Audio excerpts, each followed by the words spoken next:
How to log into OneDrive account. The very first thing you want to do is to head over to any of the web browser. Once you are in here, in the source bar, you have to search for OneDrive.com.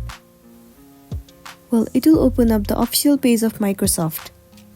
In here you can see it says sign in. Also the option of create one is available to you. So if you haven't created any of your account, then simply click on create one and then create your specific account.